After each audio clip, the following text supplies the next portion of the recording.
ఇక్కడ అభివృద్ధి జరుగుతూ ఇక్కడ ప్రజలందరూ సంతోషంగా ఉన్నారు. ఎవరన్నా వచ్చి నీ కాడ ఎవరన్నా ఒక ప్రజలు వాళ్ళ బాధలు ఏమన్నా చెప్తారో చెప్పండి. అది చేత కాదు. నీ సులాభం కోసం వ్యక్తిగతంగా నీ లాభం కోసం వారానికి 2 రోజులు హైదరాబాద్ నుంచి బర్ర నొక్క పెడతా వెళ్ళిపోతాం. మళ్ళీ ఇక్కడ ఉంటే ఎవరో ఒకటి కడుపుమండినోడు నన్ను దంతారం అని భయం ఉంది.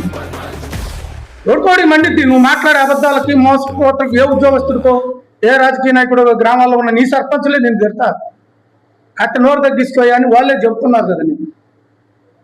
నీకు అది అసలు అర్థం కావటంలా. నీ వెనక ఎగేసేవాడికి తెలియలేదు, నీకు అస్సలు లేదు. నువ్వు ఒక్కసారే గెలిచింది. నువ్వు కింద స్థాయి నుంచి ఎంపీటీసో సర్పంచో ప్రజలలో తిరుగుతా ప్రజల కష్టాలు తెలిసినోడు అయితే నీకు మనుషులు విలువ తెలుస్తుంది. నా ఇష్టం వచ్చినట్టు నోరు ఉంది, నేను బారేసుకుంటాను, నా కోసం పెద్ద పెద్దోళ్ళు పైనుంచి మాట్లాడుతున్నాను అనుకుంటారు. ఎవరు మాట్లాడు. ఏనుగు ఊర్లో పోతాడు, కుక్క మొరుగుతుంటుంది. నీ బతుకు కూడా అదే. అది మర్చిపోయి నేను ఏనుగుతోటే తగులు ఆడుతున్నా కదా, నేను కూడా ఏనుగుని అవుతున్నావు అనుకుంటాడు. నీ స్థాయిని మర్చిపోతున్నావు ఎమ్మెల్యేగా.